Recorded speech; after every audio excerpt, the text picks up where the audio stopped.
como todo mundo aqui já sabe, estamos no último vídeo da nossa playlist de escolas literárias. Gente, isso me deixa muito, muito feliz, porque passamos por muita coisa até nós chegarmos aqui e a gente ter esse resultado me deixa muito feliz. Eu espero muito que eu tenha realmente ajudado vocês com o meu jeitinho de falar. Eu fiquei um pouco acanhada no início, eu me soltar no final, mas o resto é história. Um dia talvez eu possa refazer esses vídeos de uma forma um pouco mais, assim, intimidada. Não intimidada com a câmera, né? Mas estamos aqui hoje. O nosso assunto vai ser um assunto que eu adoro, que é simbolismo. É um assunto maravilhoso, é uma escola literária que tá no meu coração, junto com o realismo, que eu amo muito. Então, hoje a gente vai falar sobre realismo, sobre o contexto, sobre o que ele pregava e tudo mais. Então, espero que vocês gostem. E vamos pro vídeo. Como vocês devem saber, no século XIX aconteceu muita coisa, e claramente, né, a gente tá falando numa escola que aconteceu no século XIX. O simbolismo, ele aconteceu já no finalzinho do século XIX, já lá pro século XX. E aí, o que aconteceu, né, nessa época? No século XIX aconteceu muita evolução científica, as evoluções dentro das indústrias, evoluções assim que fizeram com que o pensamento das pessoas mudasse muito. Então, as pessoas mudaram completamente de pensamento, a burguesia mudou completamente de pensamento. E essas evoluções todas, né, essas evoluções científicas, essas coisas, esses estudos novos, fez com que o pessoal da burguesia, e o pessoal todo assim, mas principalmente o pessoal da burguesia industrial, achasse que não, mano, agora a sociedade vai se transformar, agora a sociedade vai mudar, agora vai ser um momento assim muito próspero e, pô, estavam esperando uma coisa assim, sabe, uma mudança muito boa. Só que como nem tudo são flores, eu vou falar um segredo pra vocês, que pode ser até um spoiler, que isso não aconteceu. Isso não aconteceu e veio uma decepção, veio uma frustração, veio uma tristeza que, ai, não aconteceu nada do que aquela corrente materialista falou pra gente que iria acontecer. Pra que tanto racionalismo? Por que isso não aconteceu, não sei o quê? E veio aquela tristeza. E aí, gente, sabe o que aconteceu? Dentro desse caos espiritual, dentro dessa tristeza, dentro disso tudo, nasce uma nova poesia. Porque se naquele contexto aquela racionalidade já não estava mais fazendo sentido, eles precisavam criar uma coisa que voltasse para aquele pensamento subjetivo, para aquele pensamento que não é direto.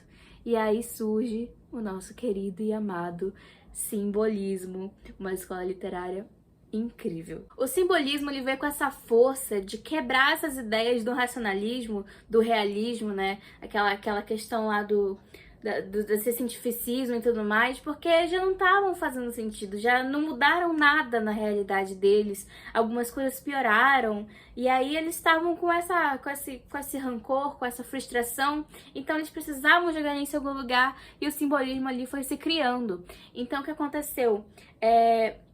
Ele foi se movimentando dessa forma em que é um movimento em que você vai ter muita presença da dor, da tristeza, da escuridão, da obscuridade, do mistério, do espírito, do misticismo.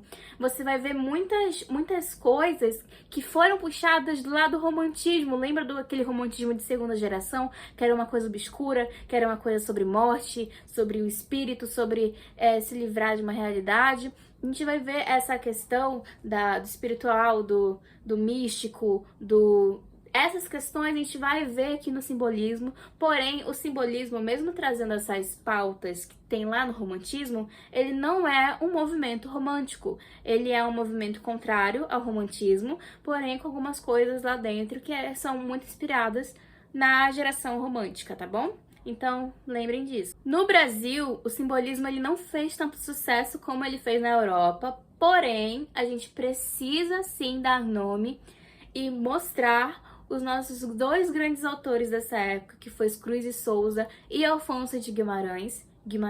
Eu nunca aprendi a falar o nome dele direito.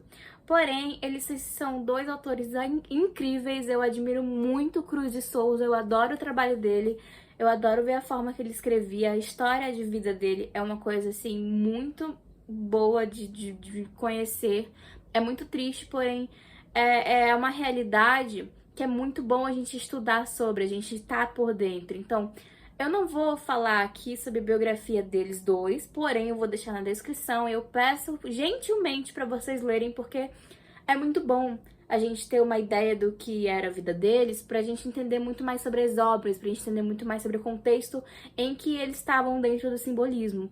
Então, vou deixar na descrição, por favor, deem uma observadinha, tá bom? Os poetas do simbolismo, eles acreditavam que a realidade que a gente vive aqui é uma realidade muito enganosa. Então eles queriam estar dentro de um mundo que eles chamavam de mundo ideal, que é um mundo em que eles diziam que a gente não pode acessar racionalmente. É uma realidade em que você só pode acessar por meios... Como é que é o nome? Pelos seus sentidos. É uma realidade que você só pode acessar pelos seus sentidos. Então, é uma questão de você deixar sua racionalidade de lado e ir para esse mundo subjetivo. Os poetas românticos, eles eram muito engajados nos estudos de Freud. Freud, ele fez um estudo muito bom sobre o nosso inconsciente, que foi muito influente no simbolismo na época, que ele dizia que o nosso inconsciente é uma parte da nossa mente em que a gente não consegue ter acesso de forma assim racional. A gente não pode simplesmente decidir entrar no nosso inconsciente. As formas de a gente entrar no nosso inconsciente, de a gente acessar essa parte, são pelos sonhos, quando a gente dorme e tudo mais, a gente sonha, ou por atos falhos. O que são os atos falhos? Por exemplo, tá na tua escola, tá na tua sala de aula e tu vai falar com a professora e tu, sem querer, chama a tua professora de mãe. Aí tu percebe isso, tu fica com aquela vergonha, só que tu não foi algo que tu pensou em fazer, foi uma coisa que foi sem querer, foi um impulso. Esse impulso, ele é do teu inconsciente. O teu inconsciente, ele é uma coisa que age por si própria, é um impulso, é uma coisa que tá muito dentro e você não consegue simplesmente acessar o seu inconsciente. Mas ele tá ali e ele age por si próprio. E às vezes você, né, sem querer, chama a tua professora de mãe.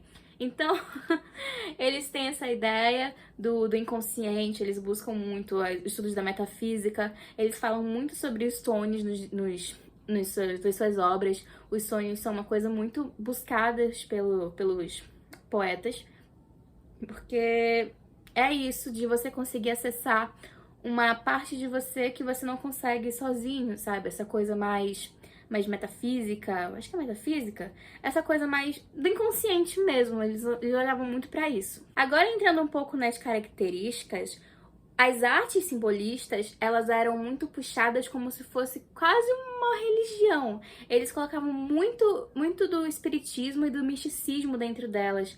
Eles olhavam para elas também de uma forma assim, colocavam em suas obras essa questão do duelo do espírito e o corpo. Então você vai ver muitas obras, acho que principalmente de Afonso Guimarães, ele fala sobre essa dualidade, né, do seu espírito e o seu corpo. E eles falam muito sobre morte, eles falam muito sobre a pureza da alma. Eles usam muito a cor branca, principalmente Chris de Souza, ele usa muito a cor branca para mostrar essa pureza da nossa alma. Ele vai falar muito sobre a cor branca nas suas poesias. E eles usam muito da sugestão. Para os poetas românticos, a realidade é uma coisa imprecisa, então você não pode jogar algo objetivo em algo impreciso. Eles preferem deixar uma coisa que seja uma sugestão, algo que você precise meio que fazer, seja meio enigmático para você entender, sabe? Uma coisa assim, é melhor sugerir do que falar, né? Porque não dá pra você fazer algo direto em uma coisa que não é certa, em uma realidade que não é precisa.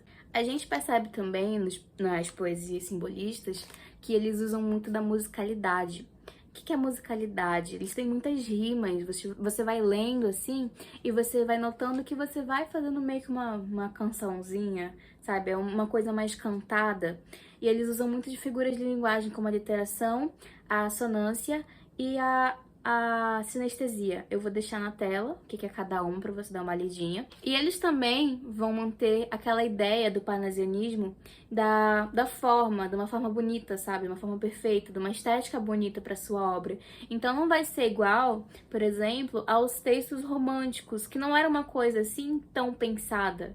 Uma estrutura tão pensada. Era mais algo pra ser mesmo uma coisa mais realmente sentimental, sabe? Uma coisa quase como uma carta de amor que a gente escreve num caderninho pra dar pra pessoa que a gente gosta.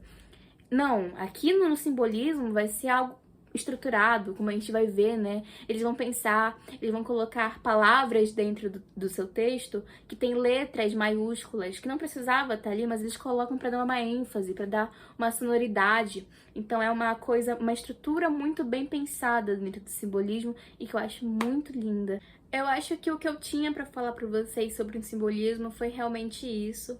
É um movimento que ele vai muito contrário aos 3 outros movimentos que aconteceram, né?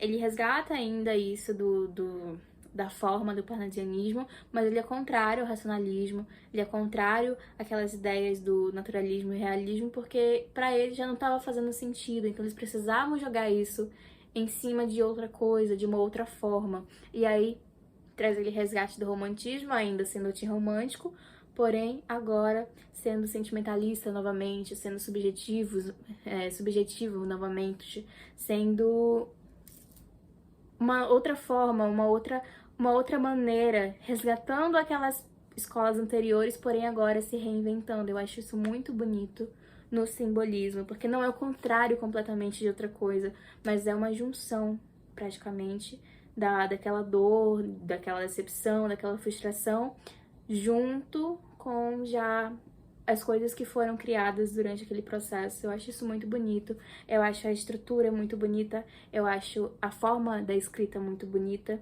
eu acho Cruz e Souza um autor maravilhoso, a história dele eu acho muito incrível, e é a escola que a gente vai terminar hoje, né? É muito feliz, obrigada pra todo mundo que acompanhou. Terminamos. Tchau!